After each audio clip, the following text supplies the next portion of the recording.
समय के साथ में ग्रह बदलाव करते हैं और ग्रह आप पे, मुझ पे, सभी पे अपनी अवस्थाओं के मुताबिक प्रभाव लेकर के आते हैं।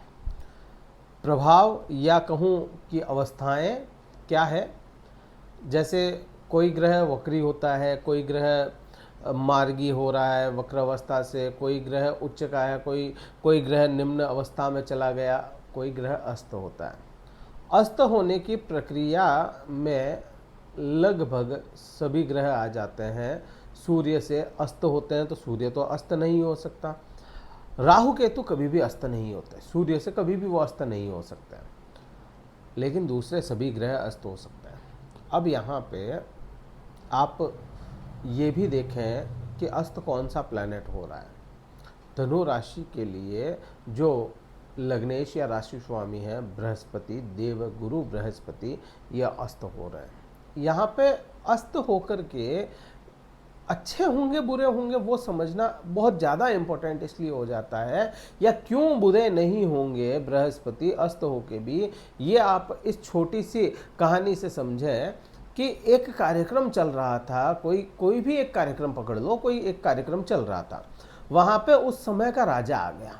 अब जब राजा आ गया तो सब लोग जो वहाँ पे मौजूद थे सबने हाथ जोड़े, सबने हाथ जोड़ करके खड़े हो गए।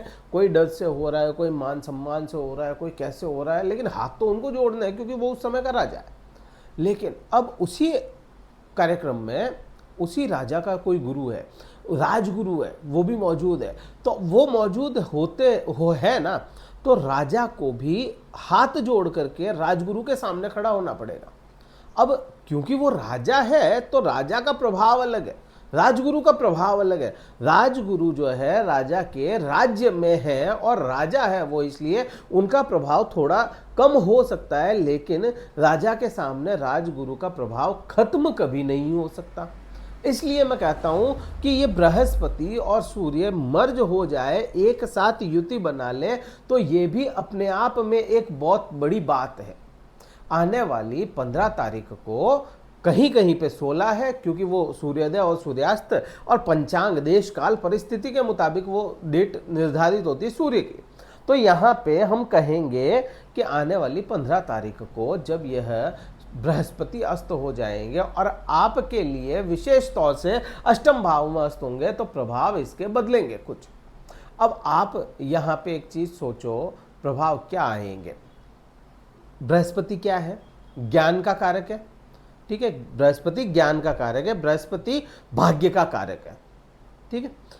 सूर्य क्या है? आत्मविश्वास है, सूर्य के अंदर भरपूर आत्मविश्वास, अभिमान है, अहंकार भी है सूर्य के अंदर, लेकिन ये योद्धा है, गर्म स्वभाव है, ऊर्जाएं हैं इसके अंदर। अब जब 8वें भाव में आपके भाग्य का स्वामी, आपके लग्न का या राशि स्वामी, वो 8वें भाव में युति बना ले, और बृहस्पति इस समय में उच्च के हैं, ये नहीं भूलना है अपने को कहीं पे भी कि बृहस्पति अस्त हो गए लेकिन वह है तो उच्च के।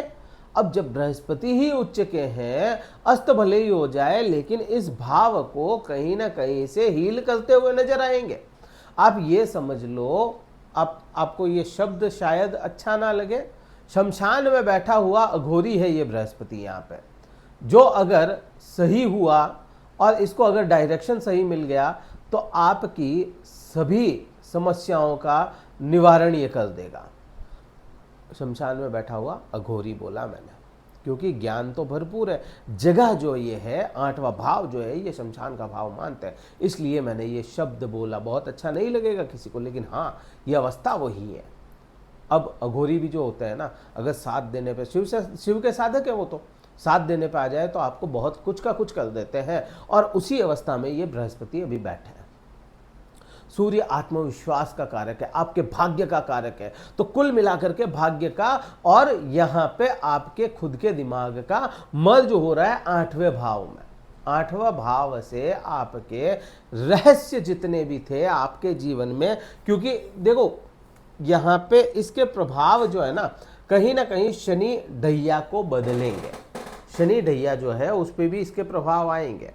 अब शनि ढैया में इंसान के साथ में क्या होता है, वह रहस्यों में उलझता चला जाता है, उसको काम काज को लेकर के परेशानियां होती है, उसको जॉब को लेकर के परेशानियां होती है, उसको ऋण को लेकर के परेशानी होती है, उसको हेल्थ के इश्यूज आने लग जाते हैं, वो खुद से परेशान होने लग जाता है।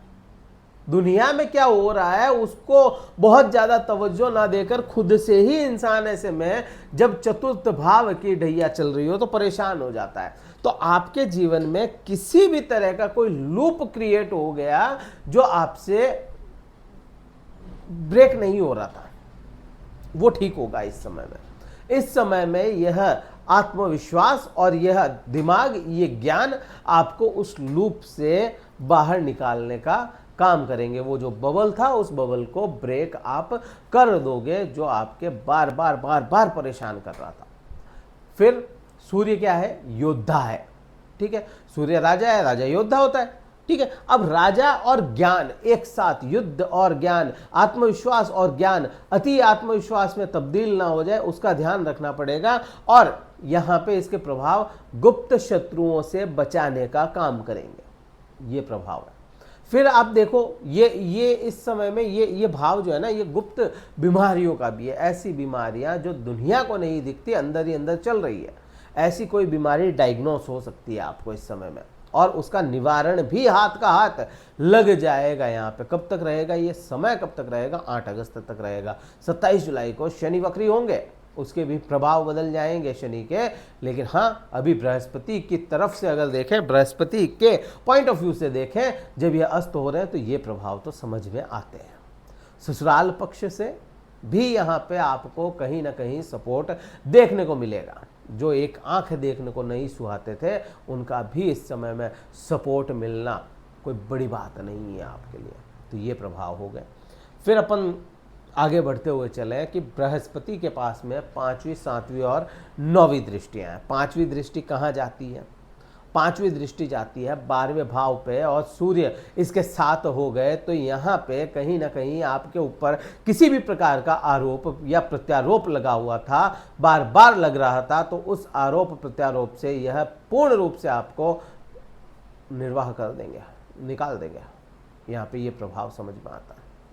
फिर ये भाव जो है 8वां भाव, ये 8वां भाव डिप्रेशन एंजाइटी का, और डिप्रेशन एंजाइटी को हील कौन करता है? आपका दिमाग। जितने आप शांत होते हैं, नींद आना, नींद अगर आ जाए तो बहुत अच्छी बात है। शैया का सुख अगर आपको मिलता रहे तो यहाँ पे आपको एंजाइटी भी कम होती है ना।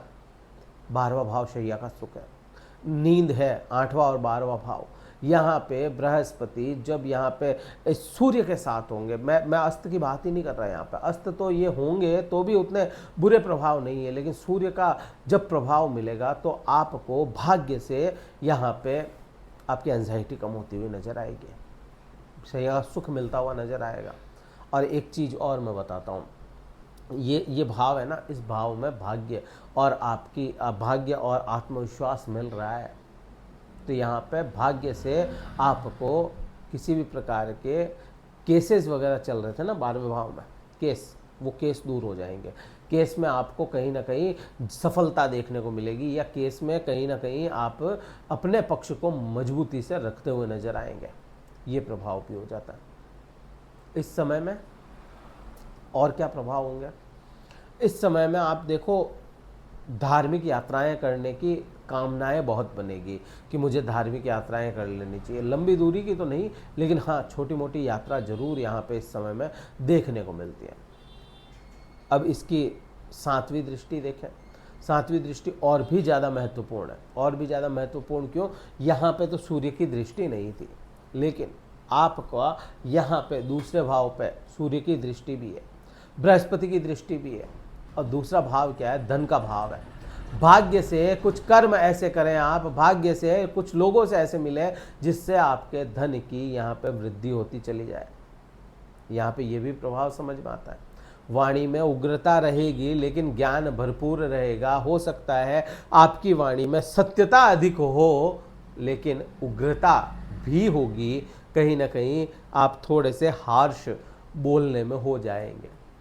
उस हार्शनेस को कम कर लीजिएगा, सफलता आपको मिलती चली जाएगी। और अगर हार्शनेस कम नहीं हुई, वाणी नहीं सुधरी, तो फिर यहाँ पे प्रॉब्लम्स देखने को मिलेगी। जितना हो सके घर का भोजन करें, बाहर के भोजन से बचना है, क्योंकि यहाँ पे ये भाव जो है ना, ये शनि का भाव है और भाग्य का लॉर्ड सूर्य यहाँ पे देख रहा है, धन की स्थिति मजबूत कर रहा है, वाणी में ज्ञान दे रहा है, लेकिन कहीं ना कहीं ये सूर्य ऐसे भी प्रभाव दे सकता है कि आपके भोजन के वजह से आपको फूड पॉइजनिंग कुछ ऐसी ना हो जाए। तो कोशिश करें सही भोजन करने की, घर का भोजन करने की। बाहर का भोजन, तला गला अनगरल भोजन नहीं करना है इस समय में आपको, कोशिश तो यही रखें।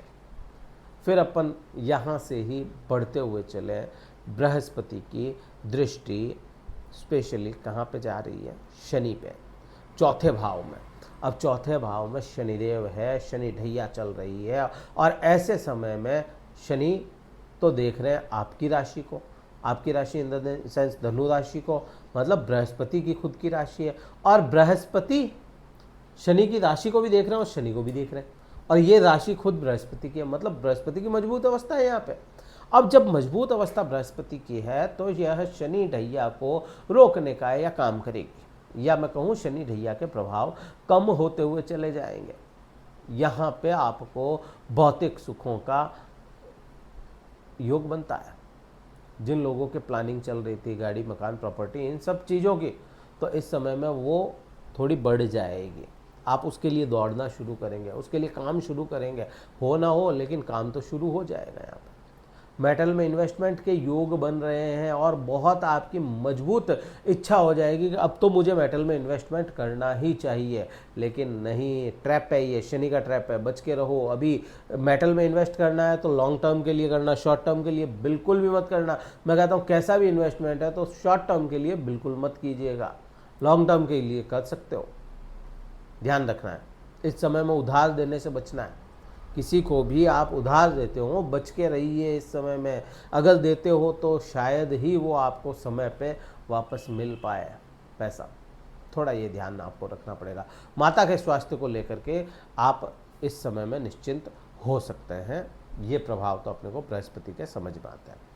ये वीडियो कहीं ठीक लगे लाइक करना, शेयर करना, सब्सक्राइब करना चैनल को, और अगर कुंडली विश्लेषण करवाना चाहते हो डिस्क्रिप्शन में कार्यालय का नंबर है, व्हाट्सअप मैसेज द्वारा संपर्क करके अपना स्लॉट बुक करवा के फिर मुझसे बात कर सकते हो। इस वीडियो में इतना ही था। जय हिंद, वंदे मातरम, भारत माता की जय।